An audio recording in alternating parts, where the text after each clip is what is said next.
Hola, en esta nueva emisión de Grandes Maestros de la Libertad de Libertank abordaremos el pensamiento de un grupo de sacerdotes católicos y profesores universitarios del siglo XVI, principalmente españoles, aunque también hay algunos portugueses e hispanoamericanos, que establecieron buena parte de los fundamentos intelectuales, científicos y morales de nuestra civilización, en campos tan importantes como los derechos humanos, el derecho internacional, las relaciones internacionales, la ciencia económica y las relaciones entre el pueblo y el poder político. Abordaremos la apasionante Escuela de Salamanca.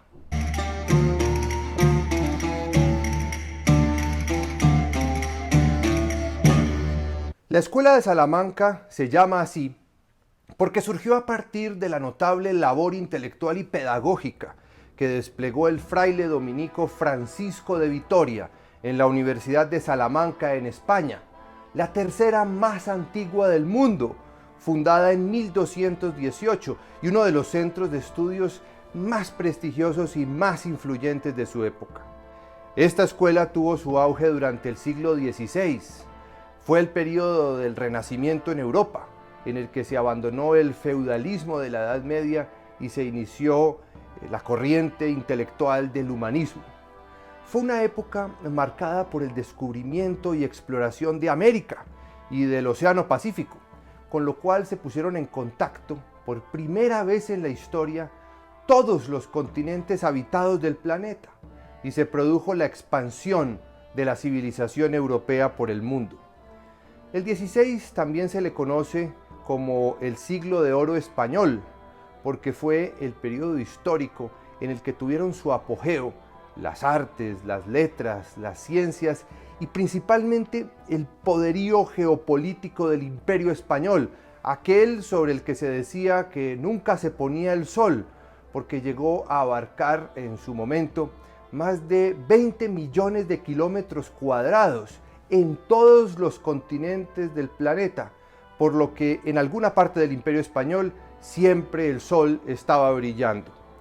Esto produjo una gran expansión del comercio, al igual que de los contactos, las mezclas y los choques de los europeos con pueblos de orígenes muy diversos.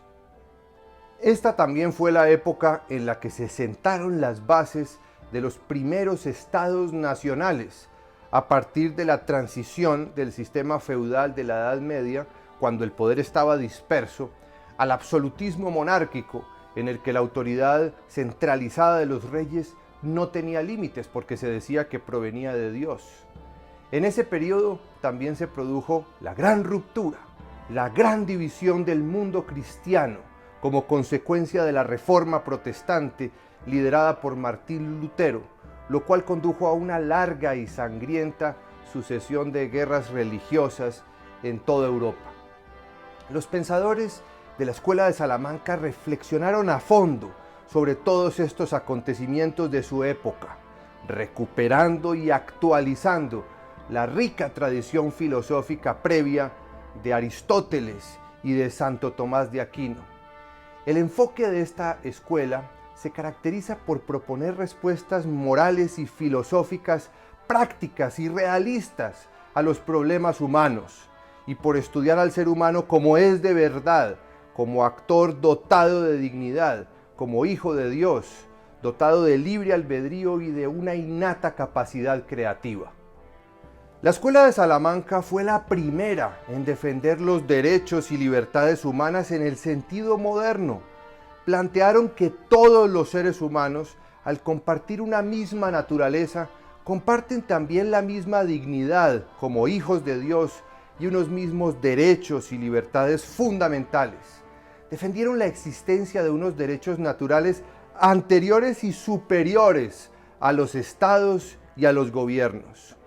Como consecuencia del descubrimiento y posterior conquista de América, el fraile dominico español Francisco de Vitoria, quien es reconocido como el fundador de la Escuela de Salamanca y uno de los maestros de la libertad y la civilización más importantes y más influyentes de todos los tiempos, empezó a reflexionar y a cuestionarse la moralidad y los justos títulos de la conquista.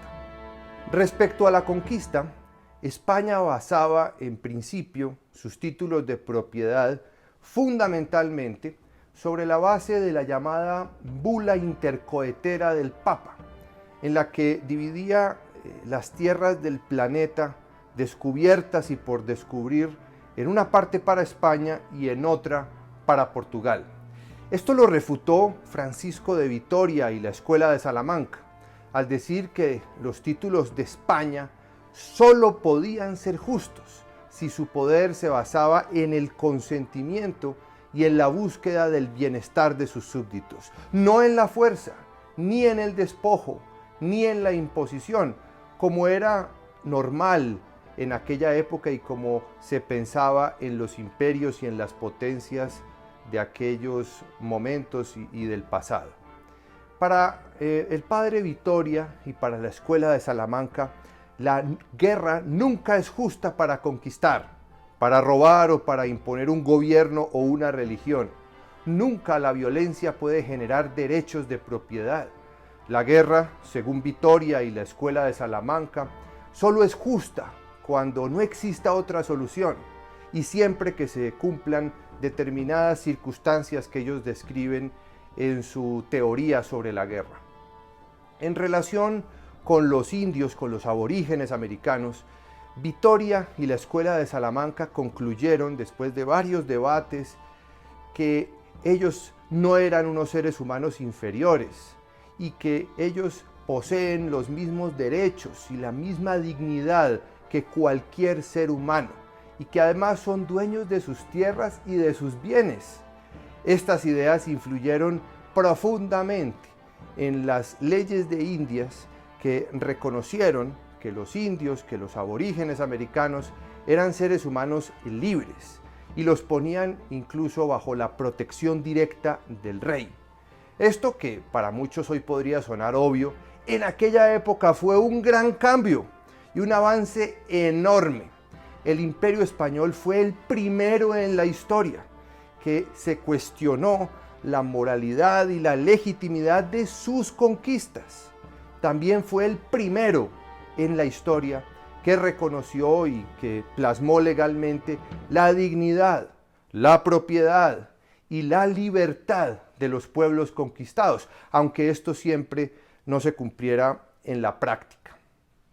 Todo esto llevó al desarrollo, poco a poco, del derecho internacional moderno, del cual se considera que el padre Francisco de Vitoria es su fundador. Vitoria estableció cuáles son las reglas que deben respetar los gobernantes para sus conquistas, para las guerras y para las relaciones entre reinos, imperios, estados y pueblos diferentes. Por eso es que en sus inicios el derecho internacional se denominaba en latín ius gentium, que significa derecho de las gentes, de los pueblos, porque ellos son lo más importante, dice la Escuela de Salamanca. No es el derecho de los estados, de los imperios o de los reinos, sino el derecho de la gente. Cuando hablamos de política, nos estamos refiriendo al poder en los grupos humanos, entendido como la influencia de unos en la conducta de otros. Al respecto, los pensadores de la Escuela de Salamanca se opusieron al absolutismo monárquico de su tiempo y a cualquier forma de poder ilimitado y tiránico. También hicieron algo novedoso para su época, que fue separar el poder espiritual del poder terrenal, negándole incluso al Papa cualquier jurisdicción, cualquier autoridad sobre asuntos políticos terrenales, circunscribiéndolo solo a los asuntos espirituales. Para ellos, desde la Escuela de Salamanca, especialmente para pensadores jesuitas y grandes maestros de la libertad también, como el padre Juan de Mariana y Francisco Suárez, el hombre, el ser humano, nace libre y las comunidades se forman por una suma de voluntades libres, por lo cual la soberanía del gobierno corresponde exclusivamente al pueblo y no a reyes o monarcas. El pueblo lo que hace es transmitir o delegar su soberanía que le viene de Dios en sus gobernantes, pero con ciertas condiciones y limitaciones. Desde la Escuela de Salamanca, estos pensadores plantearon que existe un orden natural en el universo, creado por Dios, que los seres humanos vamos descubriendo a través de la razón y de la revelación. Por ejemplo, uno de los más importantes exponentes de la Escuela de Salamanca, Martín de Azpilicueta, dijo en 1524: el reino no es del rey, sino de la comunidad, y la potestad, por derecho natural, es de la comunidad y no del rey. Otro ejemplo al respecto es el del padre jesuita español Juan de Mariana, quien en su libro titulado Del rey y de la institución real llegó a recomendar el tiranicidio, es decir, defendió la legitimidad moral y espiritual de derrocar e incluso de matar a un gobernante cuando éste se convierte en un tirano, cuando oprime a su pueblo y respetando la ley natural de Dios. Dijo que los gobernantes son para los pueblos y no los pueblos para los gobernantes. Esto era algo radical para su época. Por eso sus libros fueron prohibidos y quemados en Francia, en los principados alemanes, en Inglaterra, y Juan de Mariana tuvo que sufrir la cárcel y la persecución. Estas ideas, que fueron muy novedosas para su época y que fueron desarrolladas en el mundo hispánico, influyeron posteriormente de forma muy profunda y muy determinante en pensadores anglosajones posteriores como John Locke y en los padres fundadores de los Estados Unidos, especialmente en John Adams, en Thomas Jefferson principalmente, que leía español. Uno de los campos en los que más brilló la Escuela de Salamanca es el de la economía. Sus reflexiones morales y sus aportes intelectuales son la base fundamental de las ideas de la libertad económica y del capitalismo de libre mercado, mucho antes que Adam Smith. Incluso se puede considerar que la Escuela de Salamanca es la fundadora de la ciencia económica moderna, porque fue la primera corriente de pensamiento que formuló teorías que explicaban los problemas económicos que iban sucediendo. Al respecto, por ejemplo, el padre Francisco de Vitoria defendió la moralidad y la legitimidad del comercio, de los negocios y del lucro personal en 1517, al tiempo que se opuso a las formas de propiedad común. En aquella época, algunas órdenes católicas llamadas mendicantes denunciaban la propiedad privada como algo inmoral, pero a esto se opuso firmemente la Escuela de Salamanca, especialmente a través de autores como Diego de Covarrubias, quien pensaba que la propiedad privada es un derecho natural de los seres humanos. Por su parte, Luis de Molina sostuvo que los bienes particulares tienden a ser mucho mejor cuidados que los bienes comunes. También desde la Escuela de Salamanca defendieron la licitud del cobro de intereses, siempre y cuando fomente inversiones productivas que estén orientadas a la creación de más riqueza, algo que fue realmente novedoso y muy especial en su tiempo. Sostuvieron también los autores de la Escuela de Salamanca, estos sacerdotes, que el libre comercio se basa en el derecho natural que tenemos los seres humanos a intercambiar, a cooperar y a comunicarnos. Hablaron del ius communicationis.